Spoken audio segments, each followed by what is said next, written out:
প্রশস্তকরণের কাজ খুব শীঘ্রই শুরু হবে। এটা হচ্ছে, হবে, কবে হবে কোনো স্পেসিফিক উত্তর মাননীয় মন্ত্রী মহোদয়ের কাছ থেকে আমি পাই নাই। মাননীয় স্পিকার, কুমিল্লা সিলেট মহাসড়কটি দেশের দক্ষিণ পূর্বাঞ্চলের সাথে উত্তর পূর্বাঞ্চলের সংযোগকারী প্রধান অর্থনৈতিক করিডোর।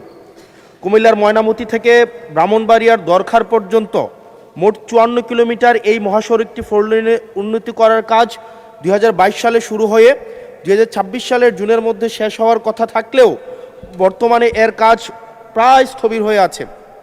ভিডিও চিত্র এবং সরজমিন এবং আমি যেহেতু এই এলাকার স্থানীয় বাসিন্দা, আমরা সব সময় দেখি মহাসড়কের বিভিন্ন স্থানে বড় বড় গর্তের সৃষ্টি হয়েছে এবং সংস্কার কাজের ধীরগতির কারণে সামান্য বৃষ্টিতে সড়কটি কর্দমাক্ত ও চলাচলের অযোগ্য হয়ে পড়েছে।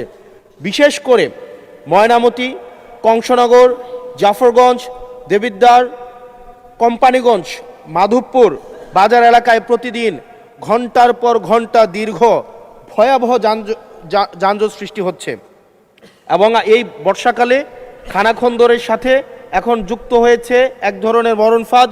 প্রতিদিন কোনো না কোনো দুর্ঘটনা ঘটছে। এই মহাসড়কটি ধারণ ক্ষমতার কয়েক গুণ বেশি যানবাহন বহন করায় এবং রাস্তার প্রশস্ততা যেহেতু কিছু গত সপ্তাহে উল্লেখ করেছি মাত্র 18 ফুট হওয়ায় নিয়মিত প্রাণঘাতী দুর্ঘটনা ঘটছে। একটা রিপোর্ট দিয়ে রাখি, গত এক বছরে 100রও বেশি মানুষ এই রাস্তায় দুর্ঘটনায় মারা গিয়েছে। মাননীয় স্পিকার, দক্ষিণ পূর্ব এশিয়ার 5টি দেশের সঙ্গে উপ আঞ্চলিক সংযোগের এই গুরুত্বপূর্ণ রুটটি বর্তমানে চরম জনদুর্ভোগের কারণ হয়ে দাঁড়িয়েছে।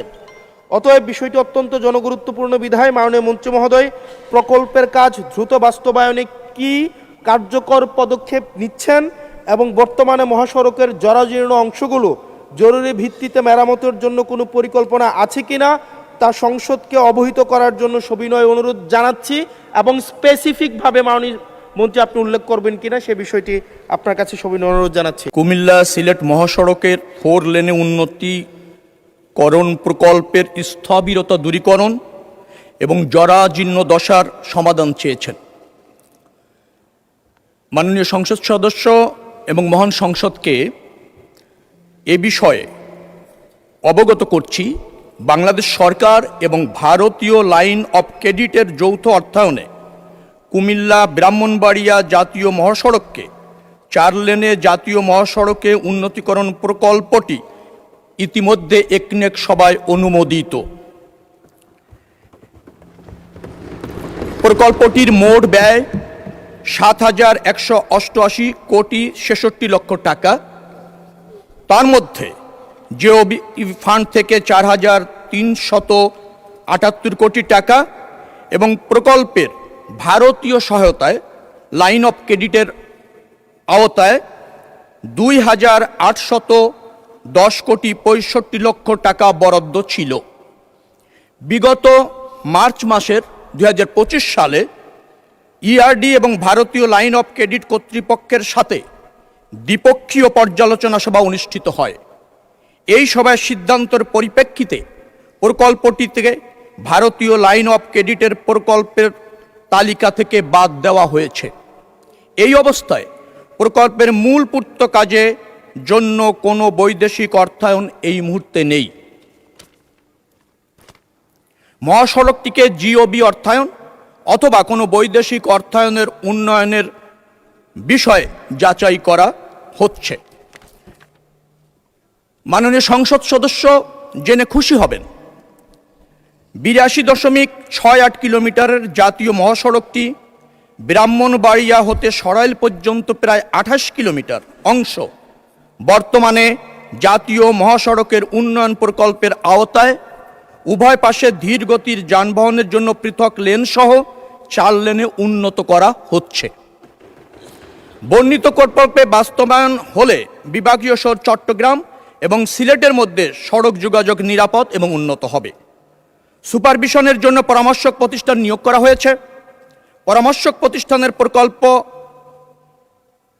মহাসড়কের ডিজাইন চূড়ান্ত করা চলছে।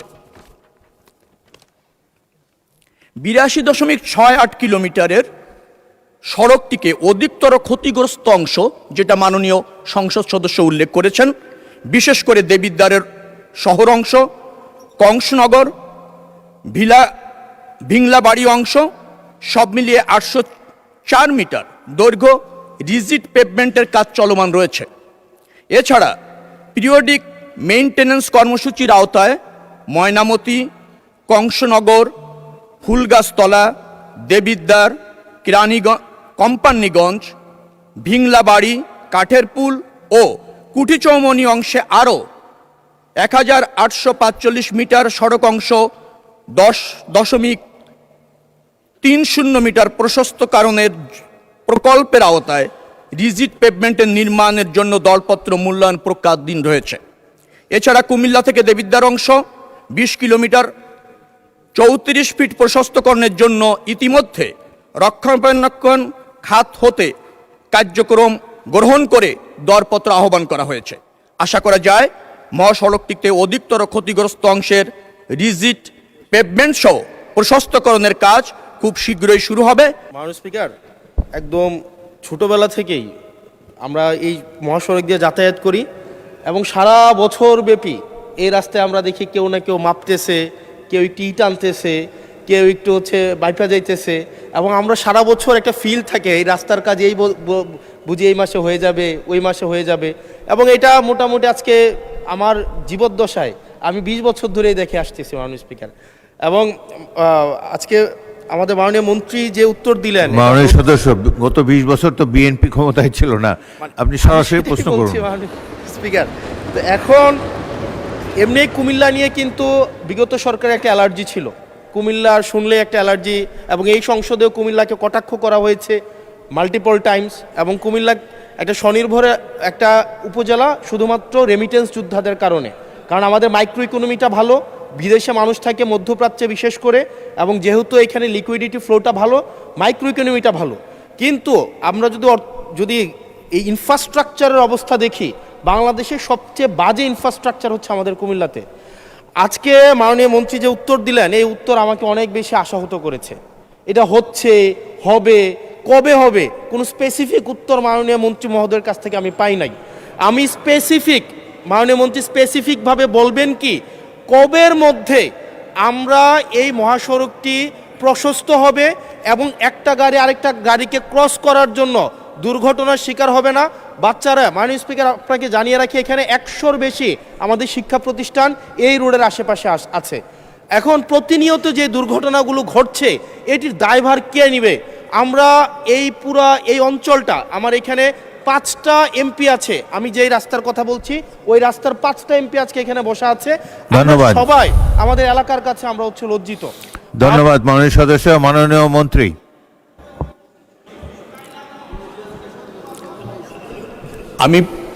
ধন্যবাদ মাননীয় স্পিকার। আমি প্রথমেই উল্লেখ করেছি যে এটি একনেকে পাশ হওয়া একটি প্রকল্প, যার দৈর্ঘ্য 82.68 কিলোমিটার।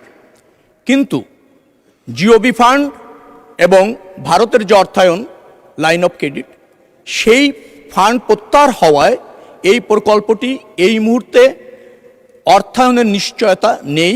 আমরা জিওবি ফান্ড থেকে করব নাকি অন্য কোনো জায়গায় অর্থের যোগান দিব, সেই ব্যাপারে কাজ করছি।